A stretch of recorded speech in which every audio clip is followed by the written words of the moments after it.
এই তো দর্শক আমার কিন্তু এই যে আরেকটা কবুতরের পাখা কাটা শেষ হয়ে গেল। এখন তারা মোটামুটি উঠতে পারবে, কিন্তু আকাশের উপরে যে হাই ফ্লাইংগুলো তারা করে সেটা করতে পারবে না। এতে তাদের জোড়া নিতে, ব্রিডিং করতে সব কিছুতে কিন্তু তাদের এখন সুবিধা হবে। এই যে এটা কিন্তু এই যে এখন সহজ হলো, আগেরবার কিন্তু অনেক কঠিনভাবে কিন্তু করেছি আমি। এই যে দেখুন, এই যে আমি কস্টিপটা ছুটিয়ে দিলাম, কিন্তু কস্টিপগুলো আসলে তাদের যে পালকের অনেক ক্ষতি করে। আপনারা দেখতেছেন এই যে এটা কিন্তু অনেক আটকে রয়েছে, ছিঁড়ে যাচ্ছে। হ্যালো দর্শক, কেমন আছেন সবাই? আশা রাখি সবাই ভালো আছেন। দেশ এবং দেশের বাইরে থেকে এই মুহূর্তে যেসব কবুতর প্রেমীরা আমার খামারের বা আমাদের এই ভিডিওটি দেখছেন তাদের সবাইকে জানাই প্রীতি ও শুভেচ্ছা। দর্শক, আপনারা দেখতে পাচ্ছেন আমার হাতে কেচি। আবার একটি বড় কাজ করতে হবে আজকে। আপনাদের যেহেতু প্রতিটা মুহূর্তে আমার খামারের আপডেটগুলো, কাজগুলো আমি জানিয়ে থাকি, এর জন্য আজকেও আপনাদের জানাবো। আপনারা জানেন যে আমি আপনাদের দেখিয়েছিলাম এখানে কিন্তু নেট দিয়ে কিন্তু আমি 5 জোড়া কিন্তু কবুতর রেখেছিলাম এখানে, দেশি এবং গিরিবাজে জোড়া দিয়ে এবং চিলা কবুতর রেখেছিলাম।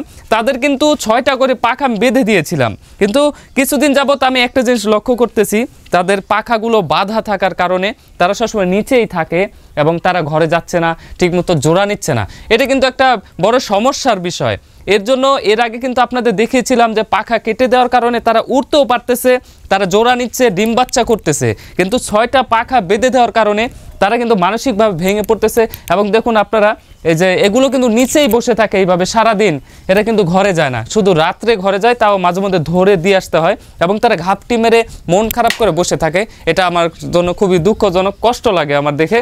এর জন্য আমি ডিসিশন নিয়েছি যে তাদেরকে মানে যে কস্টেপটা আছে সেটা কেটে দিয়ে বা কস্টেপ সরিয়ে পাখা কেটে দিব আগের নিয়মে, তাহলে তারা উঠতে পারবে কিন্তু হাই ফ্লাইং করতে পারবে না, কিন্তু তারা আমার বাড়িতেই থাকবে।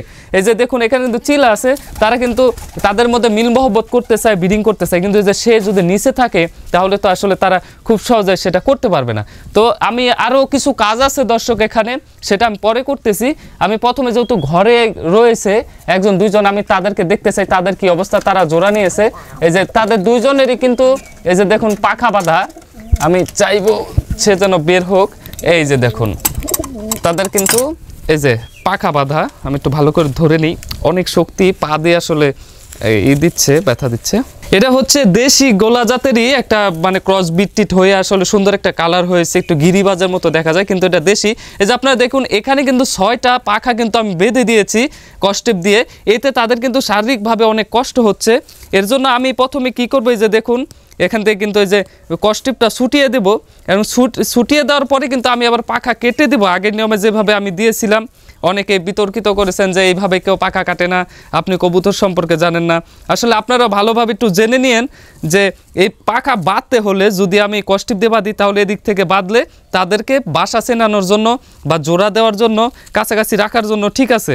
কিন্তু যখন আমি পোষ মেনেই গেছে সবগুলো, তখন যদি আমি তাদের রাখতে চাই, তাদেরও তো ডিম বাচ্চা করতে হবে, আসলে তাদেরকে তো একটা মুক্ত থাকতে হবে।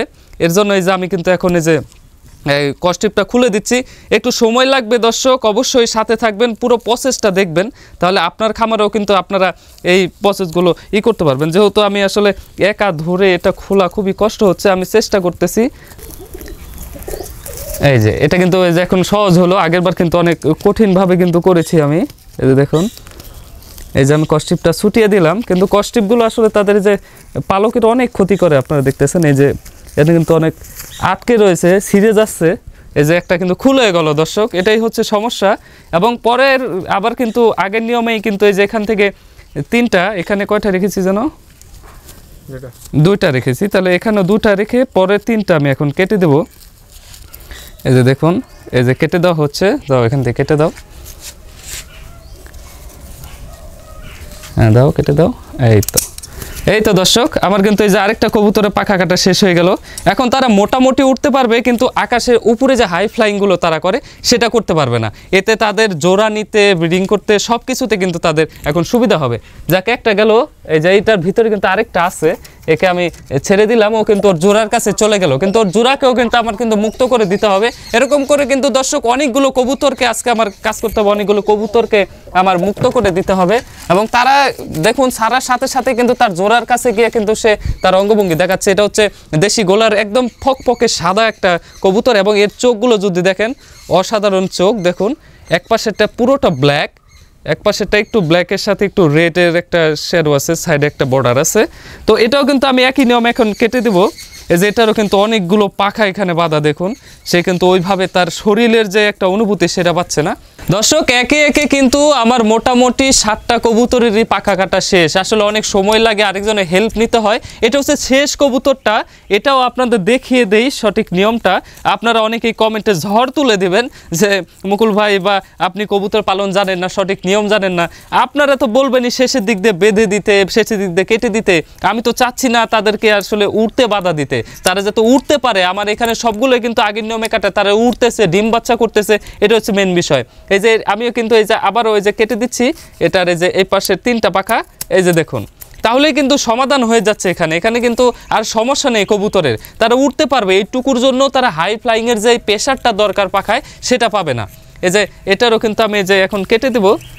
এই যে দেখুন, এই যে 3টা নিলাম, 1 2 3, ভালো করে গুনে তারপরে 3টার মিডিল বরাবর কাটবেন। অনেক কবুতর বিশেষজ্ঞ আছেন, অনেকে অনেক বছর ধরে কবুতর পালন করেন, তারা বলবেন যে জীবনে আমরা এইভাবে কাটি না, এটা ভুল পদ্ধতি। কিন্তু আমি পরীক্ষিত, আমার এখানে প্রমাণিত, তাই আপনারাও ঠিক, আমিও ঠিক, এবং আমি বোঝাচ্ছিও ঠিক। এই যে কেটে দিলাম। এই যে দেখুন দর্শক, এখন যদি আমি ওকে ছেড়ে দেই, এই যে আমি যদি এখন একে ছেড়ে দেই পাখা কাটার পরে, এ কিন্তু সুন্দরভাবে এখন উড়ে চলে যাবে। যদিও আমার সাথে একটু মিল হয়ে গেছে, দেখুন সে কিন্তু আমার হাতে রয়েছে। এই যে দেখুন, এরা কিন্তু নিচে থেকে উঠতেই পারতো না দর্শক, আপনাদের কিন্তু দেখিয়েছি, অনেক ভিডিওতে দেখছেন তারা সবসময় নিচে বসে থাকতো এবং এরা কিন্তু এই যে এদিকে ওদিকে থাকতো। এখন দেখুন এই যে সব কিন্তু কবুতর দর্শক উড়ে বেড়াচ্ছে, তাদের কিন্তু পাখা কাটা, কিন্তু তারা উড়ে বেড়াবে, তারা সুস্থ থাকবে, তাদের কোনো সমস্যা হবে না। এবং আপনারা চাইলে এরকম সঠিক নিয়মে কিন্তু কবুতরে পাখা কেটে দিতে পারেন। আমি প্রতিনিয়ত আপনাদের কবুতর রিলেটেড সব ধরনের আপডেট দিতে থাকবো, তাহলে আপনারা কিন্তু কবুতর পালনে আরও সহজতা পাবেন এবং আপনারা কিন্তু আমার কাছ থেকে একটা সহযোগিতা পাবেন। আপনারা অবশ্যই কমেন্ট সেকশনে জানাবেন আপনাদের মতামত, আপনাদের যে পদ্ধতি পাখা কাটার বা পাখা পেঁচানোর। আমি যেগুলো বড় খামার থেকে কিনে নিয়ে আসছি, অভিজ্ঞ খামারি, সে শেষের দিক থেকে 6টা পাখা বেঁধে দিয়েছে। এতে কি সবাই সবসময় ঘাপটি মেরে বসে থাকে, ঘরে উঠতে পারে না, তুলে তুলে ধরে দিতে হয়। আসলে ওই 6টা পাখা বাঁধারও কারণ আছে, যে আমি বিক্রি করব, তাকে আমি দিচ্ছি যেন তার হাত থেকে উড়ে না যায়, উড়ে গেল যত ধরতে পারে। কিন্তু আমার এখানে তো তারা পোষ মেনে গেছে, তারা যেন উড়ে আরেক বাড়িতে যেতে না পারে, আমার বাড়িতে থাকে। এর জন্য কিন্তু আমি 3টা পাখা কেটে দিলাম। আমি শেষের দিকে থেকে যদি কাটি, তাহলে তারা ডানায় কোনো জোরই পাবে না, তারা সুন্দরভাবে আকাশে উড়াউড়ি করতেছে। এখন দেখুন কত সুন্দরভাবে আকাশে উড়াউড়ি করতেছে, গাছের ডালে বেড়াচ্ছে। তাদেরও তো আসলে মুক্ত করে দেওয়ার একটা সময় আছে, তাদেরও আসলে সুন্দরভাবে বাঁচার একটা সময় আছে। তারাও যেহেতু পাখি, তাদেরকে আসলে কষ্ট দিয়ে আটকে রাখার কোনো মানেই হয় না। দর্শক এখন কিন্তু আমার মোটামুটি রানিং পেয়ার রয়েছে 8 জোড়া এবং বাচ্চা রয়েছে 2 জোড়া। আরও আপডেট কিছু সমস্যা আছে, সেগুলো সমাধান নিয়ে খুব তাড়াতাড়ি আপনাদের সামনে আসবো। ক্যামেরাম্যান তারিককে নিয়ে বিদায় নিচ্ছি, আমি মুকুল ক্রুশ, আল্লাহ হাফেজ।